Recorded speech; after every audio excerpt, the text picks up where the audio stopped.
You're putting a hex on something, I can tell. My button. My button. Can you see it? There it is. Yes. I like how we're all dressed for combat. I know. How did that happen? We did not plan. Oh, here goes the chicken. We had no plan for this, everyone. We've done this. I can't even tell you how many times. Ended up wearing the same clothes. It happened. I don't know why. It's hilarious. That's what you didn't think. I don't know. I'm thinking first night at RNC, camo. Yeah, that's exactly what I thought. Warrior clothing. Warrior clothing. Bulletproof. Anyways, so what does one do in times of stress? You make comfort food. You do. You know, there's two things you can do. One is make comfort food, which we are all about. The other thing is get active. So today I was on an 1.5-hour phone call with Victory 2020, and I will be making calls. I was getting familiar with their phone banking system, and it was really informative. I mean, I've done a lot of phone banking, but they had a lot of statistics about what happens when you make phone calls and how much it really makes a difference. And I know people feel like, well, I made 20 phone calls and I only got to talk to 2 people, but it's a multiplier.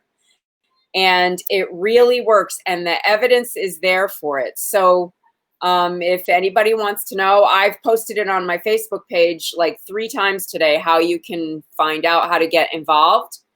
So there's a couple of other things, though. The DNC War Room is on Facebook and Twitter, and they are doing counter programming to the RNC this week. It's a good group to follow. They'll help you post out, push stuff out on social media. And the other group is demcast.com, and they are focusing on the 14 swing states, and you can adopt a state and start doing something. You can make postcards. There's a whole bunch of stuff they'll help you with. So I would say, other than voting, which is the most important thing, your voice matters, and what you're saying about making phone calls, volunteering, doing any kind of this work to reach people. I've done it for years too, and I'll tell you, when you call that guy that's a shut-in, that's undecided, and no one's talked to him, and you're a nice person, you have a sound argument, you'll have a lovely little discussion sometimes, and actually get someone to actually go to the polls. Now, whether they vote the way you want them to or not, to me, it kind of doesn't matter in a lot of ways. It's just people get activated to know that if you don't vote, then you really can't complain, because you haven't used your constitutional right as a citizen to make change. Your vote creates change. Yep. It matters. Yep. So there's 2 things you can do, that or make a POTS de crème. I'm so excited. After the cleanse, I cannot tell you what this means to me. That's hysterical. There's back on the chocolate. Oh well. Didn't last long. Didn't last long. It's going to a clean place. I feel good. I feel fine. But I'm really excited, and I'll just do a shout out to my cousin Tatiana. Actually, I have 2 cousins that are pregnant right now. Oh wow! With their first children, and it's very exciting for a family, Natalie and Tatiana. Tatiana lives in the same town as we do, and so, my mom and I are trying to meet her every week and have a little support, lunch for her and socially distance outside and everything. And so her favorite thing is chocolate pudding. And I said, okay, I'm going to make you the POTS de crème, okay? Because that's the queen of chocolate pudding. That is correct. And the most important thing you want to do, as in anything with chocolate, is you want to find the finest chocolate that you can for good chocolate for your ingredients. Otherwise, what's the point? It'll taste like wax. So I have a 70% This is Lint. Yum. I love that. I love Seppi. And then I have 2 of these, and then I had 1 sea salt. I didn't want to get it too with the extra flavorings or whatever. I had a caramel one or whatever, and I was just like, no, I'm going to go straight because I want it to be really, you know, not influenced too much by the chocolate, like my nails. Yeah, look at how nice your nails are. Did you go to a place? No, I'm not going anywhere. I mean, unless they give manicures at Sprouts, that's about the only place I go. Wow, what will I wear to Sprouts today? No, I did my nails while I was listening to the phone call about how to phone bank. So that was my, multitasking.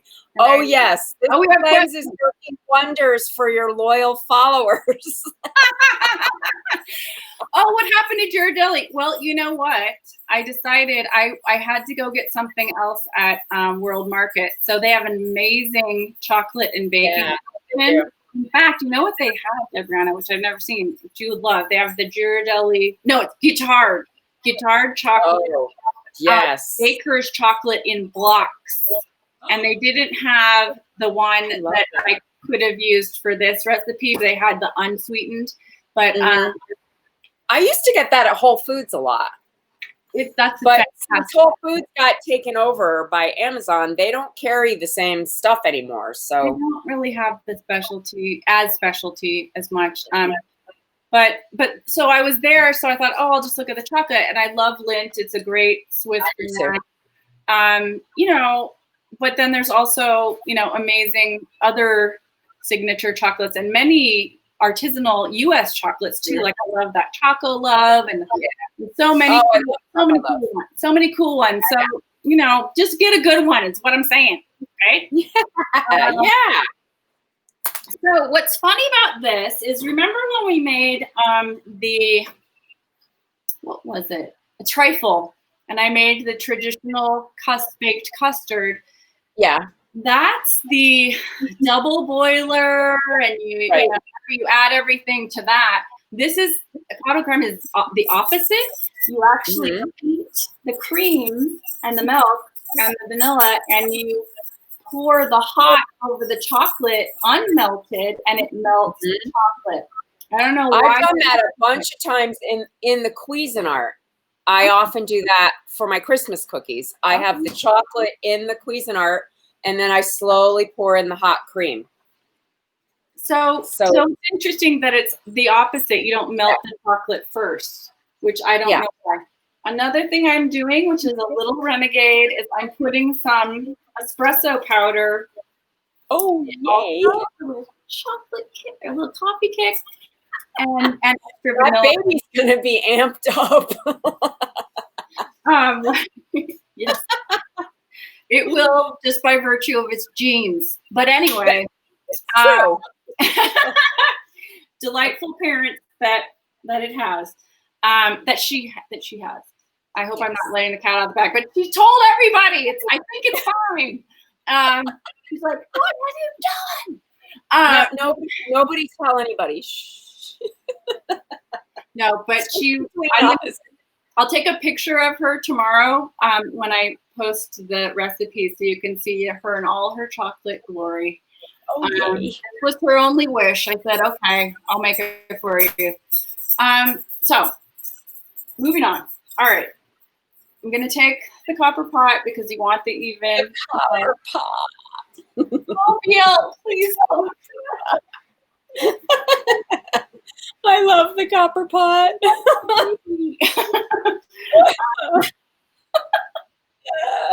Okay. I know. It's been one of those days. We're a little off. Just a little punchy. I don't know. Okay, so the first thing that you do is, I'm looking at the thing. Okay, put your chocolate in a medium-sized bowl. It's ready to go. This is like room temp. It's been sitting here for minutes. It's hellaciously hot. Room temp, like 90 degrees. Oh, and also what I've done to prep is, it's a low oven. It's 325, and inside the oven right now is the Bain Marie waiting for these. I'm going to put it in ramekins. Okay. And the water has to be hot. So I put in water to this baking dish, and all the ramekins will sit in it, and it helps make the tops really good. And it cooks all the way through and gives it moisture. And then, what was I going to tell you? Oh, well, the pot de crème is a really interesting history. And I saw the picture that I put in the post. Traditionally, you cook them in these little teacups that you can heat, and which I don't have. And then you serve it, and you put a little top on it. So it's like, voila, your tea party or whatever. It's so cute. I'd love to get some someday. You know, isn't that sweet and whimsical and just so down to earth? But anyway, so that's how they're really eaten. But I'm going to use ramekins. I'm American. What can I say? That's right. We're ramekin. I don't have any of those things. But it would be nice if we did. Oh, you're one step ahead of me. I have no ramekins. Oh, no. I'd be doing it in ball jars. Okay. Can you cook with those? You can put those in the oven? Well, I don't know. You can with them. So they got to be able to take heat, right? That would be a good experiment. I wonder. I guess. I wouldn't want to experiment with my delicious chocolate pot de crème. I'm going with the tried and true bakeable ramekins that I know work. That's a good idea. Okay, so it's all in all, it's pretty easy. It's just these technical steps that you don't want to get wrong. So what you're going to do is you're going to heat some heavy cream, whole milk, and in a bowl in the saucepan. So I have measured out a half cup of whole milk. Okay. Oh, she's measuring. She's measuring. This is chemistry. If I get this wrong, I'm screwed. Okay, and then a cup and 3/4 of heavy cream. Oh, look at her. Her mise en place, people. I've prepared. Very good, very good. And then I have to add another 3/4 because that was only 1 cup. So there it is. So it's heavy cream and milk? Yes, heavy cream and whole milk. Okay, that's good. Okay, and then I am going to take this to a simmer. Okay, and then I'm going to add the vanilla when I take it off the heat, and then I'm going to pour it over the chocolate. But I don't want to, totally fry the vanilla out. So that's what I'm going to do with that. God, when do I put in the coffee? I'm not sure. She does look serious about her measuring. And somebody's saying ball jars baked in a bain-marie will not break. Okay, we could try it. But that would make sense to me because you have to boil them in really hot water, depending, for sometimes a long period of time when you're spinning. Okay. Yeah. So then I'm doing a teaspoon of organic, pure Madagascar vanilla. Yum. Which I still have curing in my cupboard. I just realized I said I was going to do it later, and I just put it in. Oh, well. Whoops. Okay. It won't make a difference. It'll be fine. You're still going to get the vanilla. So you got to whisk away. You got to whisk it until it's a simmer. You don't want it to boil. You just want it to get really, really hot, so it's going to melt your chocolate. Okay? Mm-hmm. So in some ways, this is less risky because you don't have the chocolate where it could get scorched in a when you're melting it, or get water in it, which will make it seize. That's right. So this is actually a little safer. It is, but you don't want to scorch the cream. So you got to scorch the cream either. You got to get it. Okay, so here it is. No scorching. No scorching. No scorched earth. Do not scorch. So I'm whisking away. Let's see. So then what happens when I take it out, I pour it over the chocolate, and then I'm going to set it aside. I'm going to whisk the egg yolks and the sugar. I wonder if I should put the coffee in now. Oh, you could. You think? Okay. Yeah. Someone is asking, does it get thick? And I'm wondering what you mean by that, whoever's asking. You mean the cream? I don't know. Do you mean the cream? Re-ask the question. It's not going to get like whipped cream if that's what you mean. I think maybe that's why it has the whole milk in it, because it makes that impossible. So when you bake it in the oven, it gets thicker. Oh yeah, because of the egg yolk, it totally custardizes. We're making chocolate custard right now. So Okay.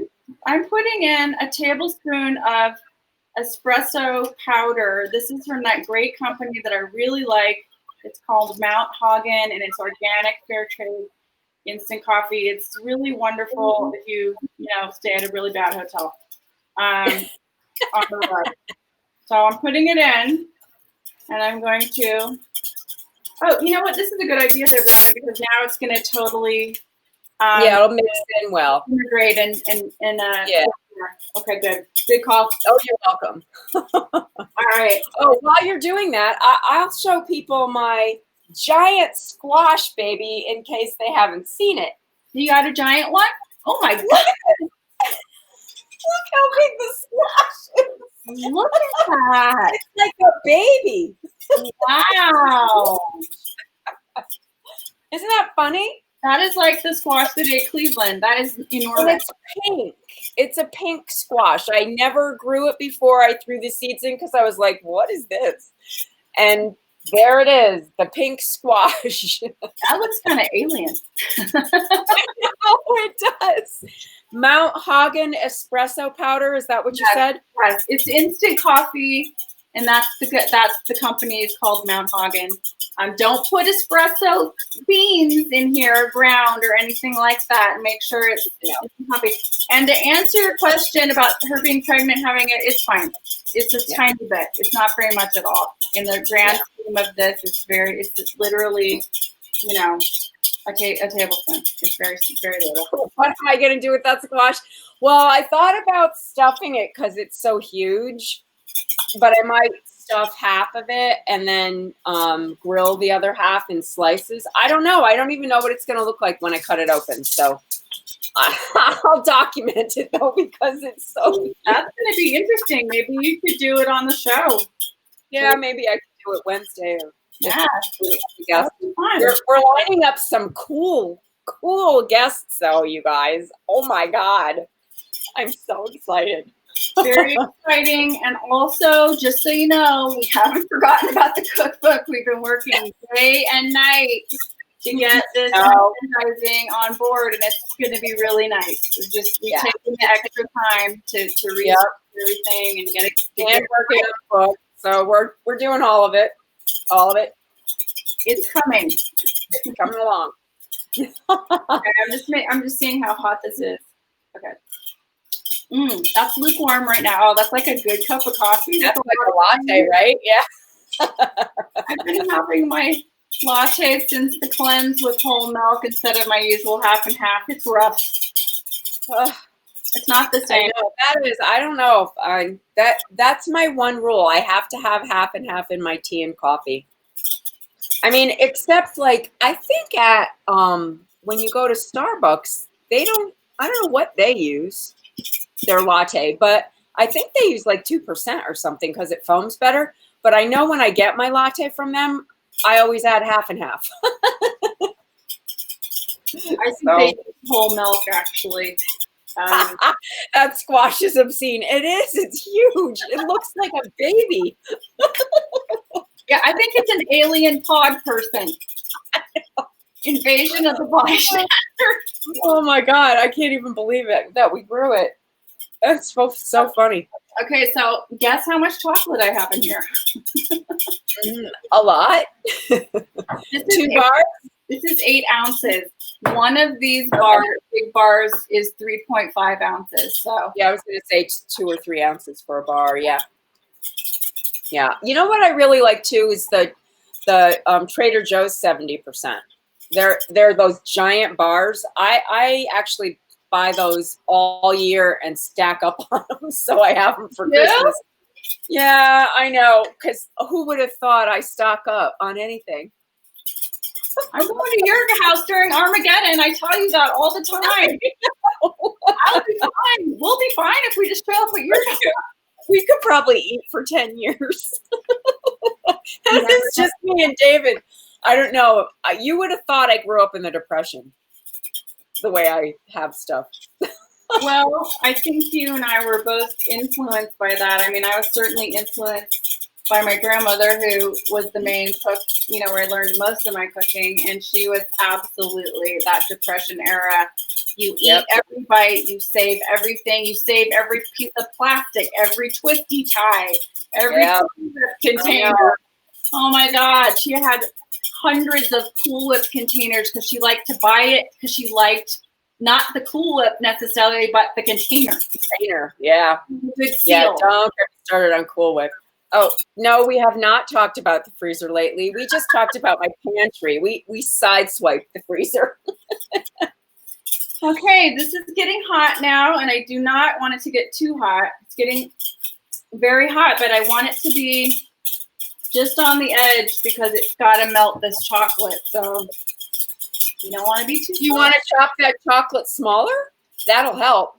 Should I have done that? It's really melted, actually. I just touched it. It's so hot out. Yeah. Pretty hot. Yeah, I think it's going to be okay. Oh, God. Am I going to be in hell right now because it's not chopped up? Well, you know the way I do it. I just smack it with a pan because I'm Italian. Whack. Oh, it's so. I was like, no, this is me. Yeah. Oh my God. This is me today watching the hearings. Who's going to play DeJoy in the movie? Is it going to be De Niro or Joe Pesci? I mean, the guy sounds like he's right out of the mob. I know. Do you start? That's what happens when you're a film person. You start casting everybody. Okay, I think we're just about ready here. I'm going to pour it over the chocolate. Oh, my grandmother did that. She would go have coffee every morning at McDonald's because it was cheap. And she would take extra sugar packets, and she had them in her purse all the time. Wow. So did my grandma. There was a whole meal in there if you wanted to find it. She had Tic Tacs and butterscotch candies and like. Oh my God! I should tell you this story. When I was working modeling, tea room modeling for a while over at the El Dorado, and that's a big hotel here that used to have a big brunch, big giant brunch, and you just walk around and model necklaces and stuff. And this very rich family came in every week for brunch, and so one time I walked by. And I saw that the mom had her purse open, and her purse was lined with a plastic bag, and she would just take plates of the food and dump it into her purse. And I'm not kidding you. They were so wealthy, but I guess they must have grown up like we did, you know, or near the Depression or something. I could not believe. The Clean Plate Club, Debriana? You remember the Clean Plate Club? Taking the food home in the bag, and they'd eat it all week, is what I found out later. Okay, I am very happy to say that this has completely melted. Bravo, bravo. No problem. I'm just gonna really whisk away here to get it incorporated so I don't have any problems, but I am very pleased. It was not an issue. That's nice. Well, that's the good news. Yay! Hey, so far so good. I'm always slaying during these things. Does Tatiana realize what I go through for her? I hope she appreciates it. Anyways, she will. All right. Well, they may not have known how to cook. That's true, but I don't know. Dumping it all into a purse and then trying to separate it out later. You know, it's when you have the fear of not having enough food to eat. Yeah. Where that comes from, you know? It's really hard. It's a hard one to get over, I think. And those were scary times. I heard Sarah Jessica Parker talk about that actually once. Really?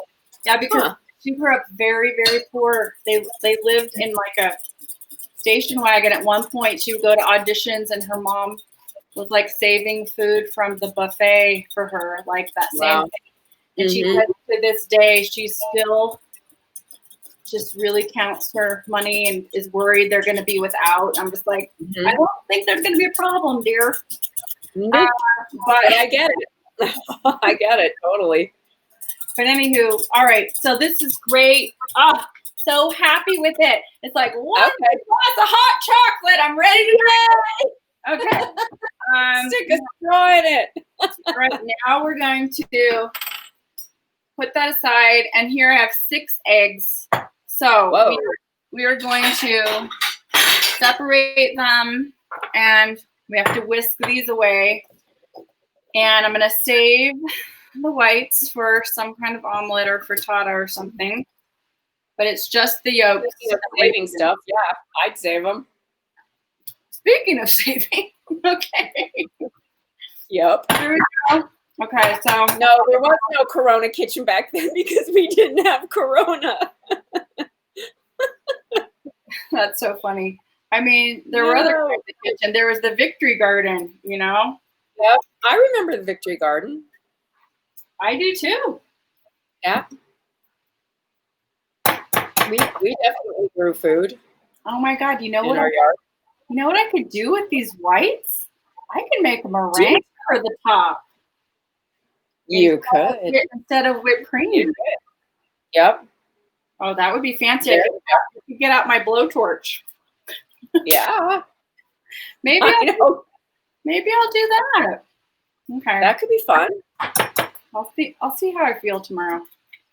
Whipped cream is so easy. You know. Yeah, I like the richness of it, but I prefer meringue cookies myself. Oh yeah. I love meringue. Yeah. I like chocolate meringue.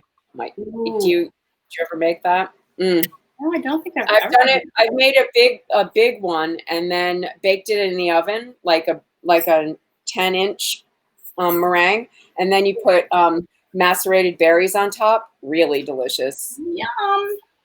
That's good. Okay, I just want to do a shout out. Does anybody watch the Great British Baking Show on Netflix? I have watched it before. It's fun.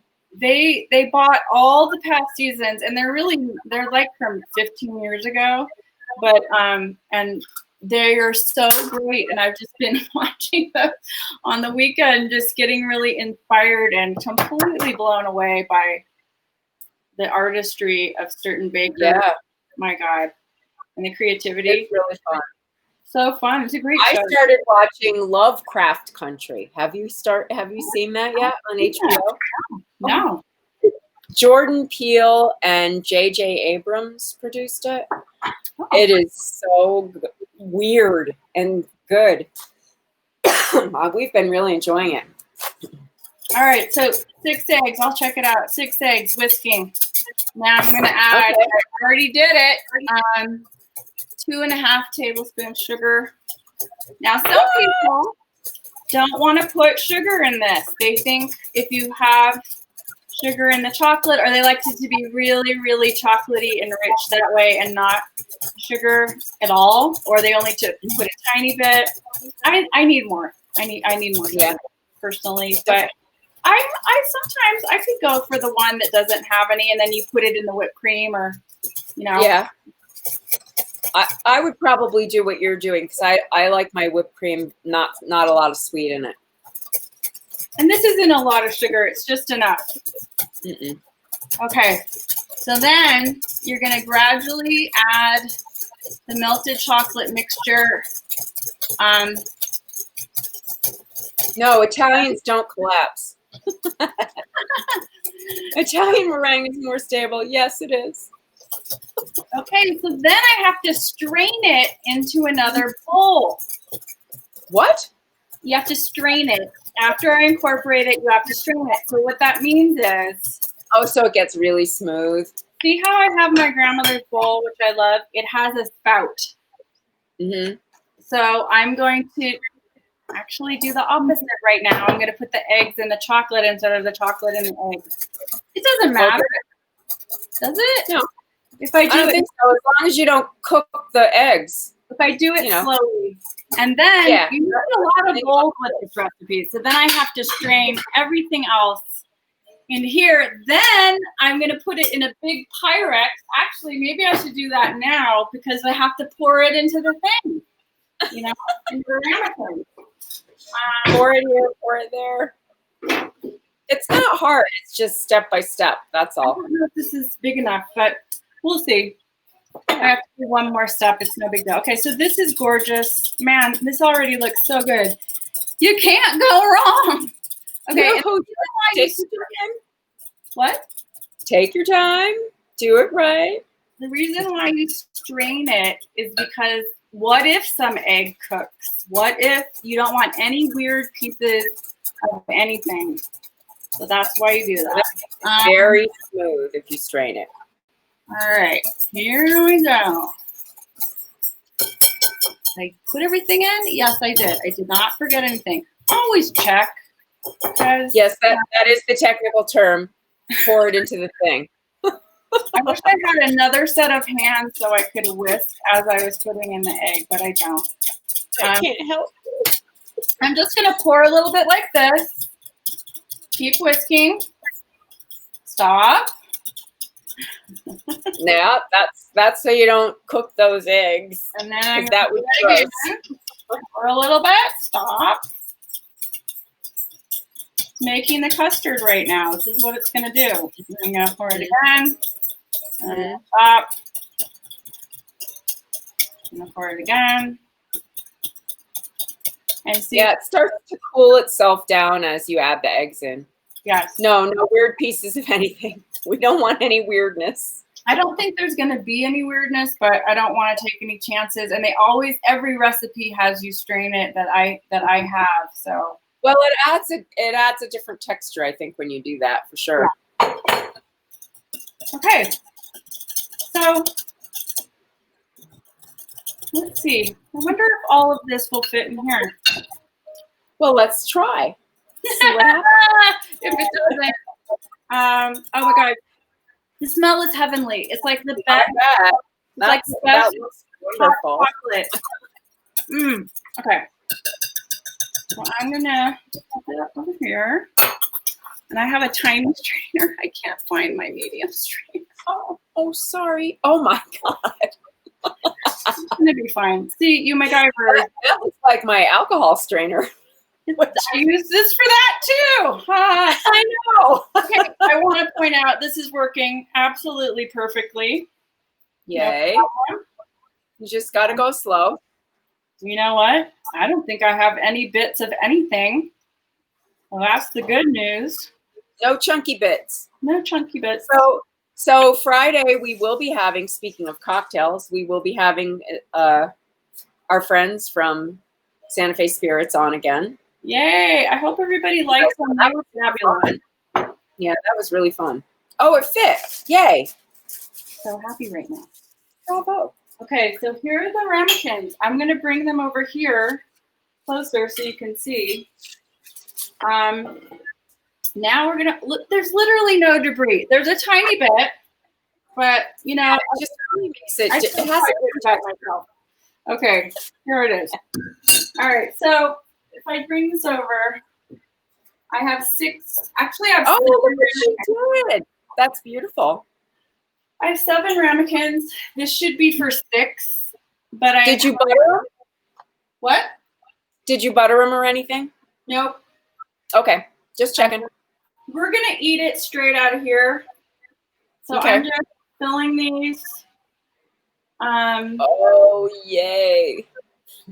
You know, they're just gonna get. It's just gonna. Oh my God! Custard. Yay! That is the best thing ever. I know. It really makes you happy if you're getting down. I wonder how old that is. Do you think they've been making pot de crème for since the 1600s, 1700s? I don't know. I looked it up. I actually looked it up. Okay, yeah. I have small ramekins. So this is going to be, actually, this is a hefty size. I'm making them to the inner lip of it, but I have a tiny bit extra, so I'm just going to stick it in there. But this was a French thing in the 1700s. And that's what I thought. It was 17. and it was meant to be like that little surprise, like I was telling you, with the bacon in the teacup, and then wee, So cool. or whatever the case may be. Voila. That's right. Voila. But and I think the English kind of adopted it too.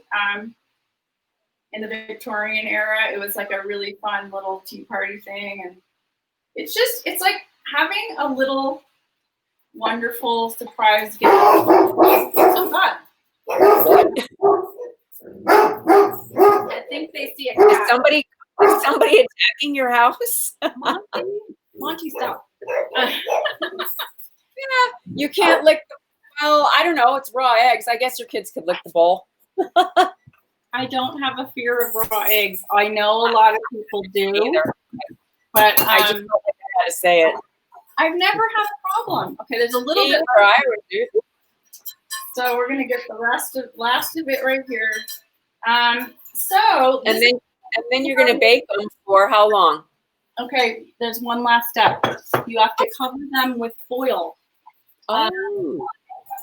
So I'm gonna. Are you gonna individually cover them? Yes. Yes. The dog wants to lick the bowl. This is like, you got to do it individually. So I'm going to be wrapping them tightly and then gently putting them in the bain-marie that's already hot water, that they're going to sit in this tray, and you put it on tight. Okay. Different feelings about this. Some people say poke holes in it. I am not of the poke hole. I'm like, why would you even put it on if you're going to poke a hole? Yep. So, okay, I'm with you on that. So I'm going to wrap these tightly and put them in. Okay. And then they're going to bake for about 30 minutes. And when you at what temperature? 325. Okay. Low heat. And then when you take them out, you take off the foil, and when they are cool enough to the touch that you can take them out of the bain-marie, that's when you take them out. Okay. Take them to a cooling rack.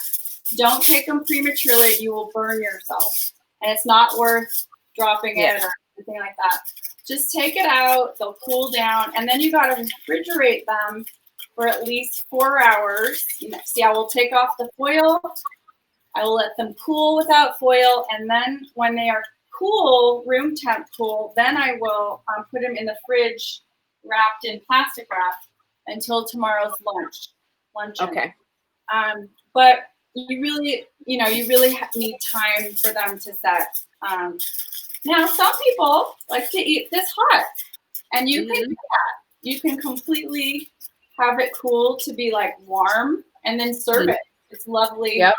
Like on a winter night or something, but it's hot as hell right now, so we're not doing that. We're gonna have it cold. No. And we're on fire. Ugh. We're gonna have it cold with whipped cream, I think. That's the way I would like it. Yeah. That's what's happening. Okay. That looks fabulous. And I'm making my curry chicken salad that I have made on the show before. So I'm very excited about that. It's tasty. That's excellent.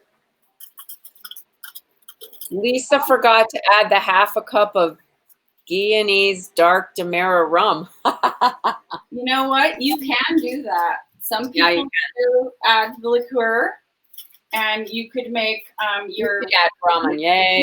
You could add all kinds of stuff. Yeah, your whipped cream could be flavored with liqueur. It's totally up to you. I'm going to have kids eating these and a pregnant lady, so I didn't do that. My mom probably wouldn't have minded that. You know what my favorite thing to add to whipped cream is? Whiskey. Oh, yeah. I love whipped cream with whiskey. That whiskey from Santa Fe Spirits on Friday, that was amazing. God, yes. It really Now that would be good with whipped cream. Well, I actually mentioned it to him later. I said, this whole drink would be good if you put ice cream in it and made a milkshake. And he was like, yes, it would. It would have been good. It was so powerful though, man, that packed a punch. Wow. Like, yeah, that was solid alcohol.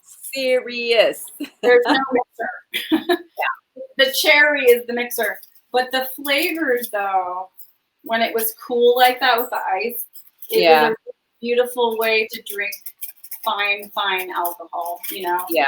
I wouldn't even want to drink if it weren't the best, you know? Yeah, it was really wonderful. Yeah. Now I'm putting them in. Do you want to see what it looks like? I'll just show you. Sure. What do myself? Oh, get the camera. Here we go. So I'm gonna go down here. Okay, let's see. So it looks like this. See, it's already got the bubbles. That's hot water. You're just gonna go in there, people. That's it. That's it. That's it. C'est fini. Easy. C'est fini. C'est fini. Okay, peeps. So, yeah, I can't wait to see it. Yeah, it's gonna be good. Well, say hi to everybody before I see you tomorrow. I will. I will. I enjoy us so much. I think. Well, it's nice to see who you can see during this time. That is for sure. I know. It's hard. So we love you guys. Thank you. If you want to support us, of course, you know where to go. ko-fi.com. You can buy us a cuppa. We'd appreciate it. We want a cup of coffee anytime. And in the meantime, we will see you tomorrow with Holly. Thank you. What Holly's bringing up. Take care of yourselves. Have a good day. Have some chocolate. Yeah, do. Make it or chocolate fingernails. My husband's dancing to the song. Okay. Hey,